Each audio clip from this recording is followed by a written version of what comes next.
శ్రీ విఘ్నేశాయ నమః, శ్రీరామాయ నమః, శ్రీ హనుమతే నమః. భక్తి ప్రేక్షకులకు స్వాగతం.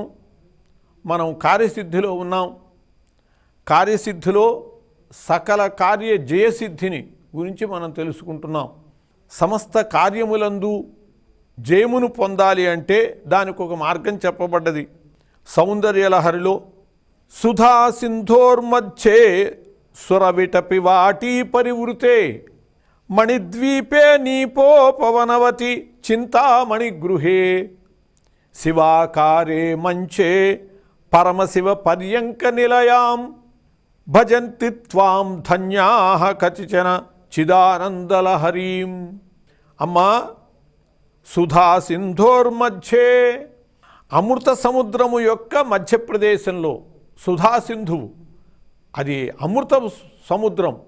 ఆ అమృత సముద్రము యొక్క మధ్య భాగంలో ఉన్నటువంటి సుర విటపివట్ వాటి పరివృతే, అక్కడ ఉన్నటువంటి మణిద్వీపే, మణిద్వీపములో సముద్రము యొక్క అమృత సముద్రము యొక్క మధ్యప్రదేశము, రత్నాల దీవి మణిద్వీపం, అలాగే విటపి వాటి పరివృతే కల్పవృక్షాల శ్రేణులతో చుట్టబడి ఉన్నటువంటి ప్రదేశము, అంటే చుట్టూతా కూడా కల్పవృక్షాలు వ్యాపించి ఉన్నటువంటి ప్రదేశము. అటువంటి దాంట్లో నీపోపవనవతి, నీపము అంటే కదంబ వృక్షం, కదంబ వనవాసిని, అమ్మవారు కదంబ వనవాసిని. అటువంటి కదంబ వృక్షాలతో కూడినటువంటి ఆ పువ్వు తోటలో చింతామణి గృహే, చింతామణులతో నిర్మితమైనటువంటి గృహంలో శివాకారే మంచే, ఎంత అద్భుతమైనటువంటి సన్నివేశము. అమృత సముద్రము యొక్క మధ్య భాగం అది మణిద్వీపం. ఆ మణిద్వీపంలో కల్పవృక్షముల వలయంలో ఉన్నటువంటిది, మధ్యలో కదంబవనం, ఆ కదంబవన మధ్యంలో చింతామణి గృహం.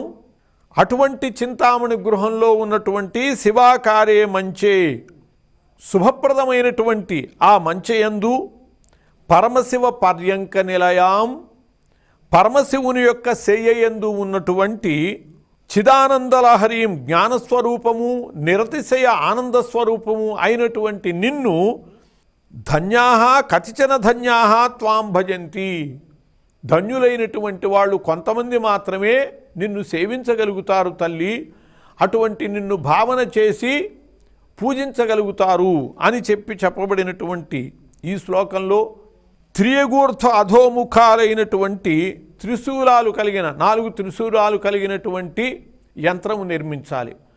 అంటే నిలువు గీత, అడ్డగీత గీసి ఈ 4 వైపులా శూలాలు నిర్మించి దాని మధ్యలో రమ్ అనేటటువంటి బీజాన్ని కనుక లిఖించేటట్లయితే అది ఒక అద్భుత యంత్రము. ఆ యంత్రాన్ని రక్తచందన ఖండము వ్రాయాలి, ఎర్రచందనం. ఆ ఎర్రచందనం ముక్క మీద ఈ యంత్రాన్ని లిఖించి 12 రోజులు ఎర్రని పుష్పాలతో పూజించాలి. అలా పూజిస్తూ రోజు 12 సార్లు జపిస్తే చాలు. సుధా సింధోర్మధ్యే సురవిటపి వాటి పరివృత్తి అనేటటువంటి 8వ శ్లోకము రోజు 12 సార్ల చొప్పున 12 రోజులు మాత్రము పఠించి ఆ యంత్రాన్ని కనుక ధరించేటట్లయితే వాళ్ళకి సకల కార్య జయము ఏర్పడుతుంది, జయసిద్ధి ఏర్పడుతుంది. సమస్తములైనటువంటి కార్యములు నెరవేరుతాయి వాళ్ళకి. అంతేకాదు కారాగార నివృత్తి కూడా చెప్పబడ్డది. దీనివల్ల ఏదైనా ప్రమాదవశాత్తు కారాగారం, చెరసాల్లో పడేటటువంటి పరిస్థితులు వస్తే మంచి వాళ్ళకు కూడా కొన్ని ఇబ్బందులు వస్తూ ఉంటాయి. భ్రాంతితో ఇంకోళ్ళు చేసినటువంటి నేరము మంచి వ్యక్తి మీద పడేటటువంటి పరిస్థితి ఉంటుంది. నేరము చేయకపోయినా కూడా ఏదైనా ద్వేషంతో ఓ 10 లక్షలు ఇమ్మన్నాడు, 10 లక్షలు ఇవ్వకపోతే వాడి మీద ఏదో ఒక కేసు పెట్టి వాడిని చెరసాల్లో పంపించేటటువంటి ప్రయత్నం మంచి వ్యక్తికి కనుక జరిగితే అటువంటి వాడికి దీని ద్వారా అటువంటి కారాగార నివృత్తి కూడా, అలాంటి ప్రమాదం నుంచి బయటపడేటటువంటి పరిస్థితి కూడా ఉంటుంది.